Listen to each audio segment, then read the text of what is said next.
राजधानी लखनऊ के दारुल सफा में पुरस्कृत शिक्षक वेलफेयर सोसाइटी उत्तर प्रदेश की प्रांतीय बैठक संपन्न हुई, जिसमें प्रांतीय अध्यक्ष श्री बीएन खरे की अध्यक्षता में यह कार्यक्रम संपन्न हुआ। और बताते चलें कि लखनऊ के इस दारुल सफा में शिक्षक वेलफेयर सोसाइटी की बैठक में जो महत्वपूर्ण विषय रहा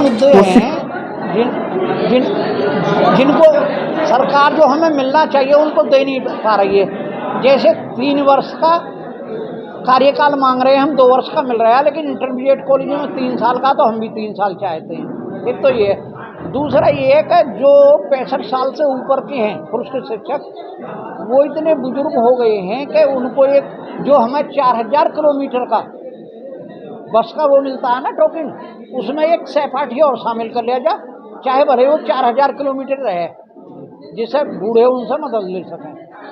आज यहाँ जो है कहाँ के ये पुरस्कृत शिक्षक लोग आए हुए हैं? पूरे यूपी के 75 जिलों के हैं। लगभग कितनी संख्या होगी आज जो है? आज की करीब 250 के करीब 175 के करीब में प्रदेश कार्यकारिणी, मंडल कार्यकारिणी, जिला कार्यकारिणी और सदस्य।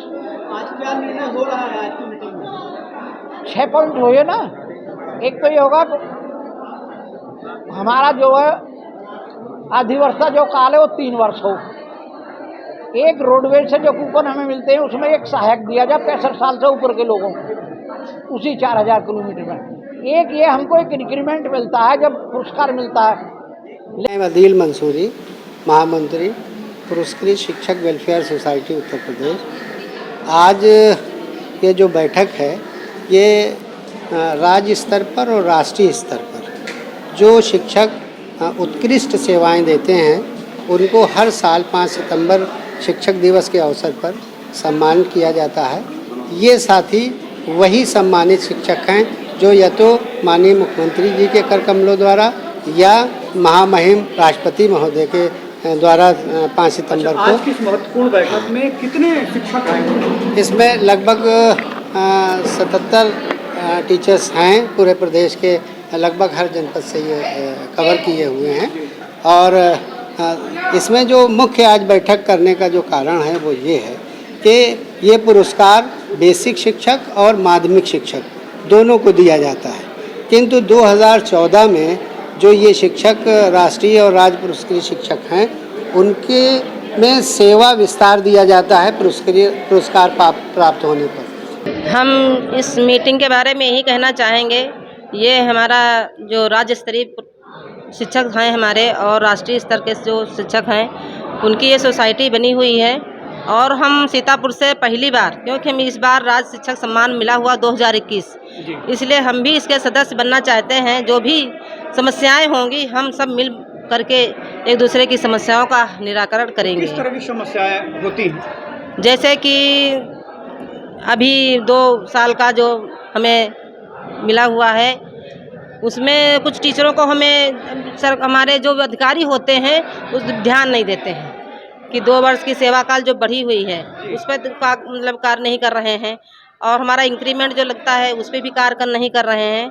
तो ये सब समस्याएं आपकी जो ये एज ए शिक्षक जो समस्याएं हैं जी, आपको सम्मान भी मिला है फिर भी वो समस्याएं दूर नहीं हो रही हैं। अच्छा, सम्मान जो मिला था किन कारणों से मिला था, किन कार्यों की बदौलत मिला था? जी, हमने अपने विद्यालय को जो हमारा था, जिस विद्यालय में कुछ नहीं था, तो जिस दिन से हमने कदम रखा शिक्षा विभाग में, हमने प्रण किया था कि हम अपने विद्यालय को एक ऐसा विद्यालय बना देंगे कि जैसे कि कॉन्वेंट विद्यालय की तरह, और उस विद्यालय को हमने कॉन्वेंट विद्यालय की तरह बनाया।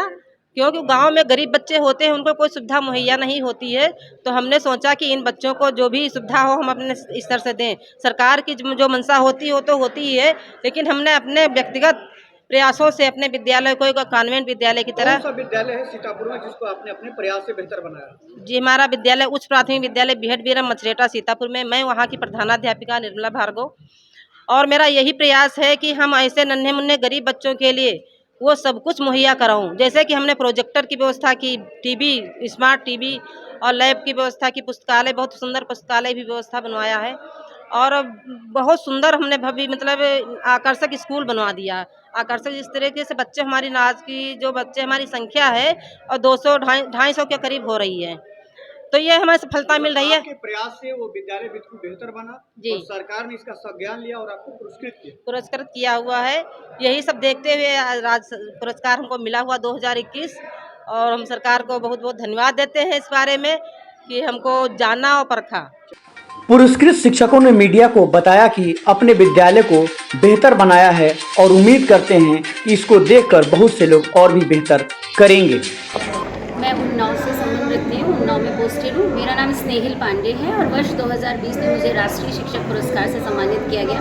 यहाँ मैं बताना चाहूँगी, आदरणीय माता जी मेरी श्रीमती सुधा देवी शुक्ला, उनको भी राष्ट्रपति पुरस्कार शिक्षा के क्षेत्र में मिला है। बेसिक शिक्षा से वो भी है, मैं भी हूँ, और हम लोग अच्छा कार्य करने के लिए प्रतिबद्ध हैं। आज की मीटिंग में यहाँ पर जो शिक्षकों की मूल समस्याएं हैं, रिटायरमेंट की एज को लेकर, टोकन्स को लेकर, जो हम लोगों को ट्रैवल कार्ड नहीं मिल रहे हैं उसको लेकर, और भी कई प्रकार की समस्याएं हैं कि हम लोग कहीं जाते हैं तो कई बार वेट करना पड़ता है, या आप अपनी समस्या कहने के लिए किसी और का माध्यम ढूंढते हैं। तो इन सब बातों पर विचार किया गया कि एक ऐसी कमेटी होनी चाहिए जिसमें कि जो राज्य एवं राष्ट्र के लिए चयनित हो रहे हैं शिक्षक, उस चयन समिति में हम जैसे शिक्षकों की भूमिका हो जो ऑलरेडी चयनित हैं। तो खुशी होगी कि अगर हमारे जो अधिकारी गण है वो इस पर ध्यान दें और इसको नोटिस मिले। जी। अच्छा, आप एक महिला शक्ति के रूप में हैं और आपने बेहतर काम किया है, तो आपको उस नाते सम्मानित भी किया गया। तो अभी जो मूल समस्या है, जो सरकार से आप लोग की बातें हैं, क्या उम्मीद है कि किस तरह से आप सरकार मदद कर पाएगी आपकी? मुझे लग रहा है कि सरकार ने ध्यान देना शुरू किया है। पहले तो इतना नहीं था, लेकिन अब बहुत ज़्यादा अवेयरनेस आ रही। स्कूलों में जैसे कायाकल्प हो रहा है, बालिका शिक्षा के लिए भी काफ़ी प्रोत्साहन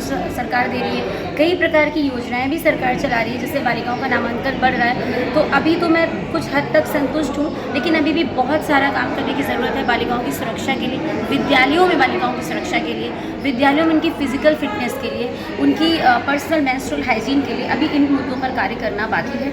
मैं मैसेज देना चाहती हैं और उसके माध्यम से कहना चाहूँगी कि बालिकाओं का नामांकन तो ज़्यादा से ज़्यादा हो जाता है, लेकिन बच्चों का, बालिकाओं का ठहराव विद्यालय में उतना नहीं हो पाता है। उनकी घर की जिम्मेदारियाँ रहती हैं और वो इतने गरीब तबके से बिलोंग करती है कि उनको घर के कामों में ही मसरूफ़ किया जाता है। तो अभी और भी ज़्यादा अवेयरनेस की ज़रूरत है कि विद्यालय की ड्यूरेशन में बच्चियाँ रहें और पढ़कर कुछ सीखें जिससे वो आगे अपनी जीवन शैली का निर्माण कर सकें। क्या मैसेज देना चाहेंगे उन शिक्षकों के लिए जो अपने बेहतर करना चाहते हैं अपने विद्यालय में?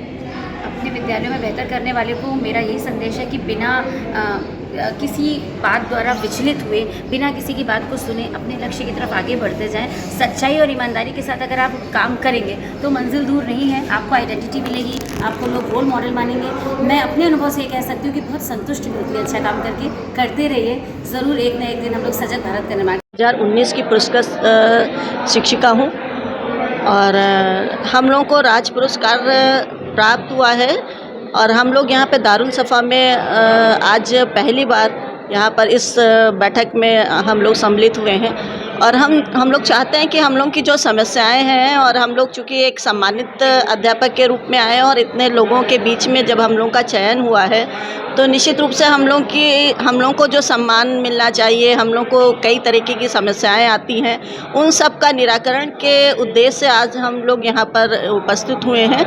और निश्चित रूप से हम लोग की जो समस्याएं हैं वो हमारे महानिदेशक महोदय ज़रूर उनको जो है निस्तारित करेंगे। ऐसी एक उम्मीद के साथ हम लोग यहाँ पर इकट्ठे हुए हैं और एक अपना एक संगठन बनाने का भी एक यहाँ पर उद्देश्य रहा है।